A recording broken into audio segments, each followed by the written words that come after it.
ആ വിനി ഒന്ന് വിളിക്കാം. സുൽത്താൻ, ഹലോ. നീ ഇപ്പോഴും ബാലൻഡിയർ ഇട്ടാതെ എൻ്റെ ഡിപ്രഷനിലാണോ? ഡിപ്രഷൻ ഒന്നും ഇല്ലണ്ണാ, ഉറക്കത്തിൽ നിന്ന് വിളിച്ചുണർത്തിയിട്ട് ചോറില്ലെന്ന് പറഞ്ഞതിൻ്റെ ഒരു വിഷമം. ഈ ബാലൻഡിയറിലൊന്നും ഒരു കാര്യമില്ലടാ, എനിക്ക് കിട്ടിയിട്ടില്ലല്ലോ. അണ്ണാ, നിങ്ങൾ മത്സരിച്ചത് സീസണിൽ 50 ഗോളി കുറച്ചടിക്കാത്ത 2 ജിന്നുകളുടെ കൂടെ. നമ്മൾ പാവം മനുഷ്യരുടെ 2 വർഷം കൂടി ബാർസയില നിന്നിരുന്നെങ്കിൽ കിട്ടിയനായിരുന്നു. ശരിയാ, നിങ്ങൾ PSG പോകണ്ടായിരുന്നു.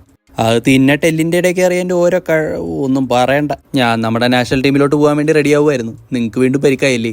ഇത് എന്നെ കൊണ്ടേ പോത്തോളറാ, അങ്ങോട്ട് വിട്ടുകൊടുക്കാനും തോന്നുന്നില്ല. ഇവിടെയും നമ്മുടെ എല്ലാവർക്കും പരിക്കാണ്. റോഡ്രിഗോയും മിലിറ്റാവോയും മൊത്തം പ്രശ്നമാണ്. വെനസ്വേലയും ഉറുഗ്വേയൊക്കെ ആയിട്ടല്ലേ കളി, ജയിച്ചേക്കണേടാ.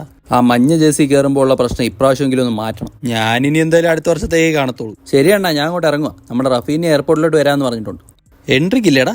ഇല്ല, അവനെന്തോ ഭാര്യ വീട്ടിൽ വിരുന്നങ്ങാണ്ടുണ്ട്. അത് കഴിഞ്ഞിട്ട് അവിടെ നേരെ അങ്ങ് വരും. ഓ ഓക്കേടാ, അപ്പോൾ പോയി ജയിച്ചു വാ. Okay Anna, by. എംബു, നീ നാഷണൽ ബ്രേക്കിന് പോകുന്നില്ലേ? വിളിച്ചില്ല. വിളിക്കാതെ എന്നാ തല്ലൂന്നും പറഞ്ഞു. ഓ, എന്നാ ഞാൻ പോയിട്ട് വരാം. ഇവനിതെവിടെ പോയി കിടക്കുന്നു? അളിയാ.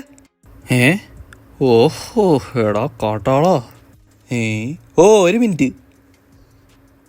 അളിയാ, മച്ചു.